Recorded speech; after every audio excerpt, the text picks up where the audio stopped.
What's up, guys? Zach here with Gamespresso, your home for everything that happens at E3 2015. I'm going to be bringing you a quick roundup of everything that happened at E3 today, including Bethesda's press conference and the Nintendo World Championships for 2015. Alright, Nintendo kicked things off this afternoon with their World Championship. It was hosted by Kevin Pereira. And the really cool thing about this championship was none of the players knew what games they were actually going to have to play, which made it pretty interesting because, how do you prepare for Nintendo's entire catalog? So there were 16 initial competitors, 8 of which were invited by Nintendo to compete, and 8 who won their way into the competition. These competitors would compete in 5 elimination stages. The last person standing would be crowned the Nintendo World Champion of 2015. The first stage was Splatoon. Competitors had to try and cover the field with their team's ink, with the team having the highest percentage winning the round and advancing into the second stage. After a few rounds, the competitors were eliminated, and they moved on to the second stage, which was a big reveal for the night, because instead of being a normal Nintendo game, the game was Blast Ball, which was an unrevealed game until the championship, so neither team knew how to play it. It was a pretty cool game. It was a lot like soccer, but instead of kicking the ball, you would shoot it into each other's goals. The game looked like it was a lot of fun. Kevin Pereira put it best, as he said, the best way to get Americans into soccer was to add guns to it. And yeah, that's pretty much what this game looks like it is, but it does look actual fun. You can see here, when you get down to 30 seconds, they add a molten ball instead of a regular one. So, continuing on, after a couple rounds of that, more competitors were eliminated, and we moved on to the next stage, which was Mario Kart 8. This round was a lot of fun to watch. A lot of the competitors were very close in skill level to each other. I think in one of the rounds, all the competitors were set first through fourth, which was really cool to see. So there's a couple races where, there was some big differences in the ranking of the players, but for the most part, it was pretty close. Alright, after that, we moved on to everyone's favorite Nintendo game, Super Smash Bros., where they had the championship in this stage last year, where runner-up, Hungrybox, challenged President of Nintendo North America, Reggie Fils-Aimé, to a game of Smash Bros. And Reggie says he wasn't ready then, but he came today and had his match against Hungrybox. And with no one being surprised, Reggie just got freaking destroyed. I think he might have gotten one kill on Hungrybox, but it was pretty cool to watch. Then after watching that, we got to see the actual competitors compete in Smash, and John Numbers pretty much controlled the whole round. He just got the most knockouts, I think, every time. And after a couple rounds of this, they added up the scores, and the 2 top players were Cosmo and John Numbers, moving on to the final round. With the last 2 eliminations complete, they moved on to the final stage, which turned out to be Super Mario Maker, which actually looks pretty awesome. The crazy things they end up doing with this game looked pretty awesome. They had 2 people from the Nintendo Treehouse make up 4 levels of Super Mario, and it got pretty intense. It was really close for most of the game into the last level, when John Numbers just completely ran away with the entire round, having almost no trouble with it and coming out champion. It was a pretty cool show in its entirety, though. Moving on to Bethesda. Bethesda had a pretty awesome show, starting out pretty fast with their release of Doom. They showed a lot of new stuff for Doom. I think they had 2 different gameplay trailers, the graphics looked really great in the new one. The engine looks like it runs extremely smooth. I'm hoping that this is how it actually turns out, and we don't have E3 demo release problem like we have seen with games in the past. But if it actually turns out being like this, the game looks phenomenal. And here's some footage of their multiplayer for the new Doom, which actually looks pretty awesome. I mean, just tons of stuff going on.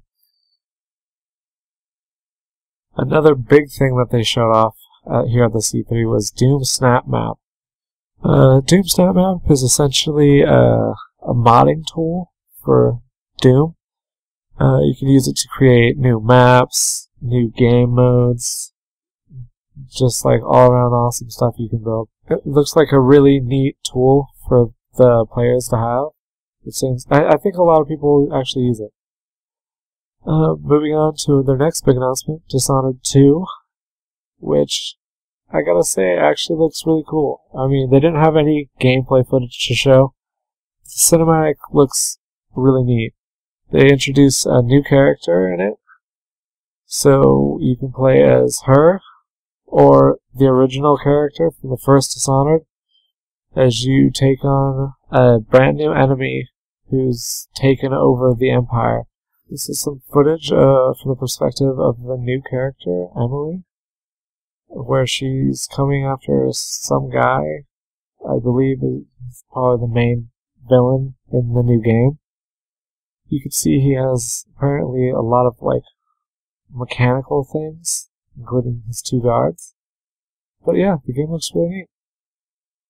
Moving on to Elder Scrolls.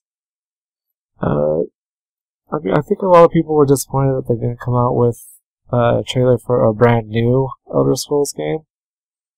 But they did show off some new content for the upcoming expansions for Tamriel Unlimited, which looks pretty cool. If you're a fan of Skyrim, I think you'll be a fan of what they're doing. They showed off a couple of new locations, but the new content looks really good. It looks like people would enjoy it a lot. A lot of new fight scenes going on. I don't know particularly what's happening, because they didn't release any information about who you'd be fighting or anything like that. But overall, it looks really neat. The run with the orcs looks pretty awesome. And yeah. One of the cool things that Elder Scrolls did announce was an upcoming strategy card game for the PC and, I believe, Apple devices. It's based on the Elder Scrolls universe, and it's strategy-based, which it seems to be what a lot of people are looking for now in games. I've seen a lot of these card-based games coming out, and people have been really into them, so it looks like Elder Scrolls is trying to get into that area, and I think they might actually be pretty successful in it. They also announced an upcoming beta for the game Battlecry, and showed off one of their new warrior classes. If you're interested in the beta, it is open worldwide, and you can apply for it right now. They showed off a couple of the classes' new kind of players, which all looked pretty cool. And yeah, moving on to the main thing that everyone was interested in, Fallout 4. The game everyone's been looking at since they announced it, I think it was 2 weeks ago. They showed off so much new information for Fallout 4. It was pretty crazy. They showed off hundreds of concept art drawings that all looked just amazing. I mean, every drawing they had just looked so detailed and interesting. And the new landscapes they were designing looked really neat. I just can't wait to see what else they have in store for us. Another thing they showed off was their facial customization options, which looked pretty fantastic. I mean, you don't click through any presets or anything, or just go with a scale from 1 to 10 or anything. But you just grab the part you want to change and mold it with your controller. You can add beards, whatever you want. You can play as a girl or a guy. You can play as any ethnicity that you wish to play as. They made it look really interesting. They even did a real quick demonstration of them speeding it up and showing how different you can make your face look from just changing certain things. They changed this white guy to a totally black guy, which I thought was kind of funny. But then they showed off some really great looking gameplay footage too, of you running to a vault to hide from nuclear explosions. But yeah, it doesn't go super well for you. You wake up, I think 200 years in the future, and look, you get to hang out with a dog. Apparently everyone's super interested in having a dog. That was a really big thing that people were talking about the last couple of weeks, that you get to hang out with a dog. But you can actually control the dog, tell the dog where to go. He can go pick up tools for you and bring them back to you if you point at them.